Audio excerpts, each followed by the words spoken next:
मोदी जी अपने लिए वोट नहीं मांग रहे। मोदी जी अमित शाह को प्रधानमंत्री बनाने के लिए वोट मांग रहे हैं।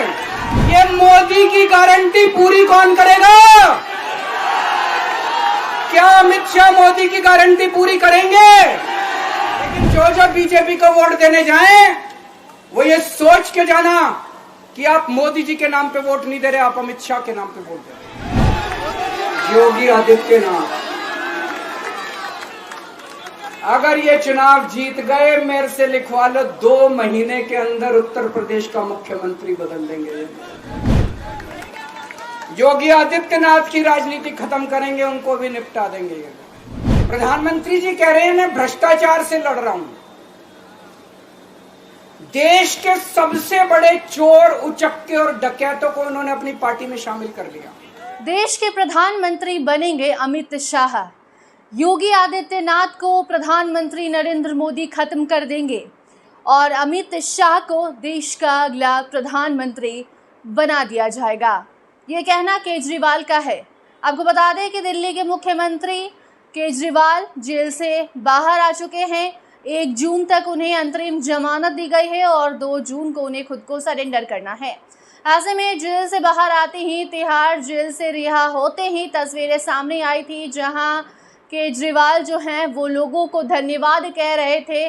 जिन्होंने भी उन्हें आशीर्वाद दिया उससे धन्यवाद कहते दिखाई दे रहे थे। सुप्रीम कोर्ट का भी आभार जताते नजर आए थे और अब आज से वो चुनाव प्रचार में लग गए हैं। और ऐसे में जब वो प्रेस कॉन्फ्रेंस करते हैं तो चुनाव के मद्देनज़र भाजपा को, प्रधानमंत्री नरेंद्र मोदी को घेरते हैं और तीखा हमला बोलते हुए कहते हैं कि मोदी जी जो कहते हैं कि 400 पार होगा और वो बनेंगे अगले प्रधानमंत्री, तो ऐसा कुछ भी नहीं होना है। अरविंद केजरीवाल कहते हैं कि देश का अगला प्रधानमंत्री होंगे अमित शाह।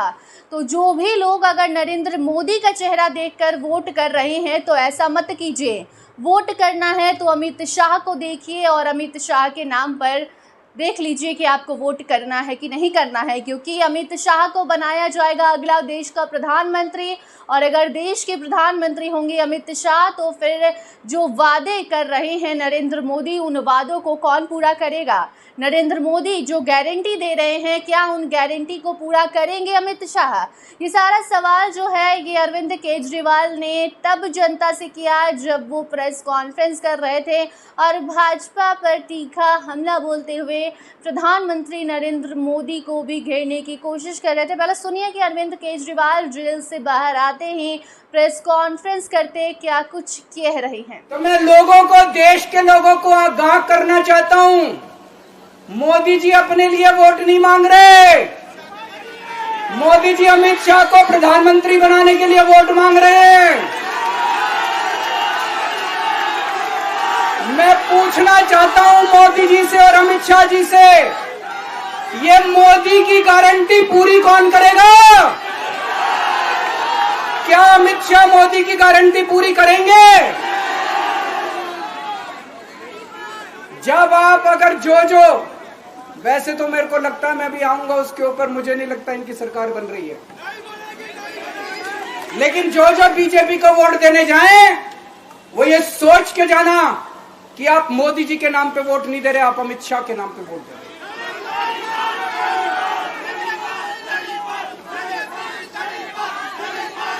अब एक खुशखबरी है आप लोगों के लिए।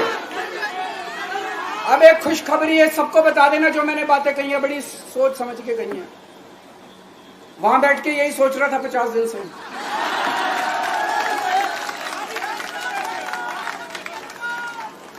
दोस्तों, पूरे देश के मेरे को बाहर निकले हुए 20 घंटे हो गए। इन 20 घंटों के अंदर भी मैंने रात भर में जनता से बात कर रहा था, लोगों से फोन कर रहा था।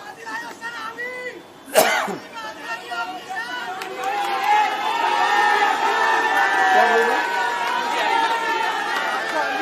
रात को आंधी आई थी।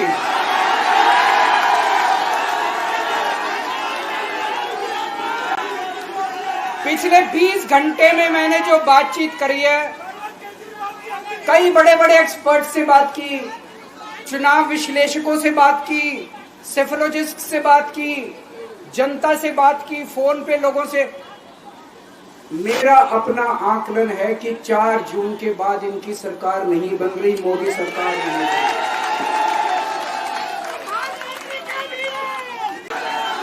मैं सुप्रीम कोर्ट का बहुत बहुत शुक्रिया अदा करना चाहता हूं। उन्होंने 21 दिन दिए हैं, एक एक दिन में 24 घंटे हैं। मैं एक दिन में 24 में से 36 घंटे काम करूंगा, पूरे देश भर में घूमूंगा इस तानाशाही को रोकने के लिए। दोस्तों, जितनी मेरे अंदर ताकत है, मेरा सब कुछ कुर्बान है देश के लिए। मेरा तन मन धन सब कुछ कुर्बान है मेरे देश के लिए। मेरे खून का एक एक कतरा मेरे देश के लिए, मेरे शरीर का एक एक कतरा, मेरी जिंदगी का एक एक पल मेरे देश के लिए। मेरे देश को बचाने के लिए मैं पूरे देश में जाऊंगा। दोस्तों, अब एक बहुत महत्वपूर्ण बात करने जा रहा हूं, उसको ध्यान से सुनना। ये लोग इंडिया गठबंधन से पूछते हैं आपका प्रधानमंत्री कौन होगा। मैं बीजेपी से पूछता हूं आपका प्रधानमंत्री कौन होगा।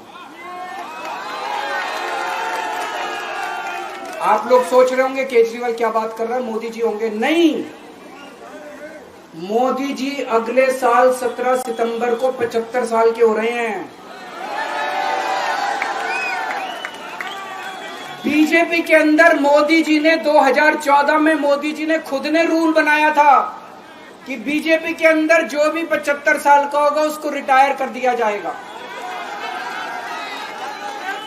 सबसे पहले आडवाणी जी को रिटायर किया गया, उसके बाद मुरली मनोहर जोशी जी को रिटायर किया गया, फिर सुमित्रा महाजन को रिटायर किया गया, फिर यशवंत सिन्हा को रिटायर किया गया। अब मोदी जी अगले साल 17 सितंबर को रिटायर होने वाले हैं। तो मैं बीजेपी से पूछना चाहता हूं आपका प्रधानमंत्री का दावेदार कौन है। दोस्तों, अगले साल 17 सितंबर तक अगर इनकी सरकार बनी, तो उस पर भी आऊंगा मैं। अगर इनकी सरकार बनी तो पहले अगले 2 महीने में योगी जी को निपटाएंगे ये, और उसके बाद मोदी जी के सबसे खास अमित शाह को ये प्रधानमंत्री बनाएंगे। अगर ये चुनाव जीत गए, इन्होंने बीजेपी का एक नेता नहीं छोड़ा। आडवाणी जी की राजनीति खत्म कर दी इन्होंने, मुरली मनोहर जोशी की राजनीति खत्म कर दी, सुमित्रा महाजन की, शिवराज सिंह चौहान जिसने मध्य प्रदेश का चुनाव जीत के दिया इन लोगों ने, शिवराज सिंह चौहान ने उसको मुख्यमंत्री नहीं बनाया, उसकी राजनीति खत्म कर दी। वसुंधरा राजे की राजनीति खत्म कर दी इन्होंने, खट्टर साहब की राजनीति खत्म कर दी, डॉक्टर रमन सिंह की राजनीति खत्म कर दी। अब अगला किसका नंबर है? योगी आदित्यनाथ। अगर ये चुनाव जीत गए, मेरे से लिखवा लो, 2 महीने के अंदर उत्तर प्रदेश का मुख्यमंत्री बदल देंगे। योगी आदित्यनाथ की राजनीति खत्म करेंगे, उनको भी निपटा देंगे। यही तानाशाही है दोस्तों। 1 नेशन 1 लीडर ये चाहते हैं, एक ही तानाशाह इस देश के अंदर बचेगा, एक ही तानाशाह इस देश के अंदर बचेगा। हमारा देश बहुत महान है, 4000 5000 साल पुराना हमारा देश है। इसके पहले पिछले 4000 साल में कई मौके आए जब इस देश के ऊपर तानाशाहों ने कब्जा करने की कोशिश की, लेकिन हमारे देश के लोगों ने उन तानाशाहों का तख्ता उखाड़ के फेंक दिया। जब जब हमारे देश में ऐसा मौका आया कि तानाशाह ने हमारे देश के ऊपर कब्जा करने की कोशिश की, इस देश की जनता ने उसका तख्ता उखाड़ के फेंक दिया। आज एक तानाशाह इस देश से जनतंत्र खत्म करना चाहता है, आज एक तानाशाह इस देश से लोकशाही खत्म करना चाहता है। मैं पूरे तन मन धन से लड़ रहा हूं, संघर्ष कर रहा हूं उस तानाशाह के खिलाफ। 140 करोड़ लोगों का साथ चाहता हूं मैं। मेरे अकेले के करने से नहीं होगा। 140 आज मैं आप लोगों से भीख मांगने के लिए आया हूं, 140 करोड़ लोगों से, 140 करोड़ लोगों से भीख मांगने के लिए आया हूं। मेरे देश को बचा लो, मेरे भारतवर्ष को बचा लो, मेरा भारत बहुत महान है। इस तानाशाही से बचा लो मेरे दोस्त, मेरे देश को।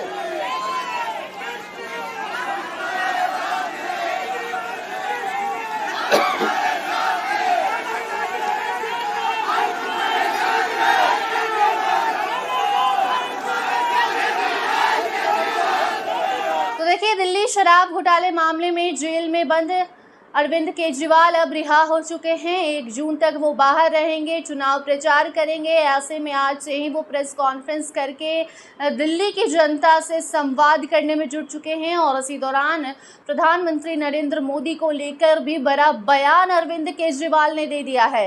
अरविंद केजरीवाल ये भी कहते हैं कि अमित शाह को अगर प्रधानमंत्री बनाया जाएगा तो ये भी सुन लीजिए कि योगी आदित्यनाथ को प्रधानमंत्री नरेंद्र मोदी खत्म कर देंगे। योगी आदित्यनाथ की राजनीति को खत्म करने की कोशिश की जा रही है और अमित शाह को प्रधानमंत्री बनाया जाएगा। आपको बताना चाहेंगे कि केजरीवाल जेल में बंद थे और सुप्रीम कोर्ट में जो याचिका उन्होंने दाखिल की थी उस पर सुनवाई हुई। 7 मई को भी सुनवाई हुई थी, फैसला सुरक्षित रखा गया था और उसके बाद जब बीते कल सुनवाई हुई तो 5 मिनट के भीतर ही फैसला सामने आया और शाम के वक्त अरविंद केजरीवाल को रिहा कर दिया गया। तिहाड़ जेल से जैसे ही अरविंद केजरीवाल बाहर आते हैं, तस्वीरें सामने आती हैं, वहाँ भीड़ जुट जाती है, जिससे बातचीत करते हुए अरविंद दिखाई दिए थे। केजरीवाल ने सबको धन्यवाद किया था और अब आज जब वो सुबह सुबह मंदिर जाते हैं और मंदिर से भी तस्वीरें सामने आती है और उसके बाद अब प्रेस कॉन्फ्रेंस करके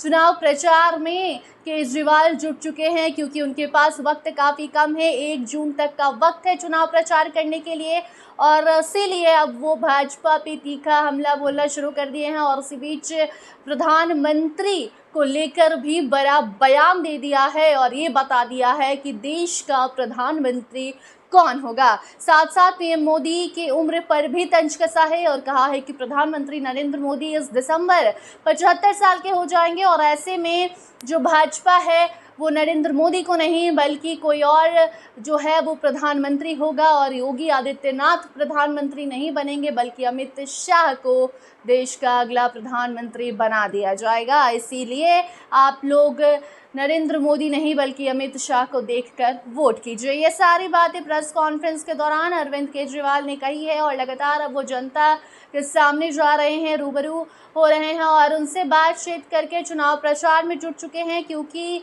चौथे चरण का मतदान 13 मई को है और उसके बाद 5वां चरण है और फिर 6ठा चरण और 7वां चरण 1 जून को है, जिसके ठीक 1 दिन बाद अरविंद केजरीवाल चले जाएंगे खुद को पेश करने और फिर आगे जो भी जानकारी आएगी तो आपको बताएंगे। तब तक इस खबर पर आपकी क्या कुछ प्रतिक्रिया है कमेंट सेक्शन में बताइए। देखते रहिए फर्स्ट बिहार झारखंड। धन्यवाद। पनोरमा ग्रुप, जो सोचता है वो करता है, आपके अपने सपनों का आशियाना। ये लो मुंह मीठा करो, आज मैंने अपना जॉब छोड़ दिया, अब हम पूर्णिया वापस जाएंगे। जॉब छोड़ दिया है? मतलब ये घर कैसे चलेगा? हम करेंगे क्या और माँ बाबूजी क्या बोलेंगे? इसलिए मैं एक और मिठाई का डब्बा लाया। अपने बिजनेस के लिए लोन अप्रूव हो गया। अरे लोन अप्रूव हो गया वो तो ठीक है, लेकिन पूर्णिया में हम रहेंगे कहाँ? अपना घर भी तो नहीं है वहाँ। इसलिए तो एक और मिठाई का डब्बा अलग से लाया हूँ। हमने पूर्णिया में घर ले लिया है, पूर्णिया के ई होम्स पैनोरमा में। पूर्णिया में पैनोरमा ग्रुप लेकर आए हैं ई होम्स पैनोरमा। बड़ा घर, आलीशान जिंदगी और अत्याधुनिक सुविधाओं के संग। अरे अरे, अब क्यों मुंह मीठा करवा रही हो? क्योंकि हम घर वापसी जो कर रहे हैं। घर वापसी की खुशी पूर्णिया में ई होम्स पैनोरमा के संग।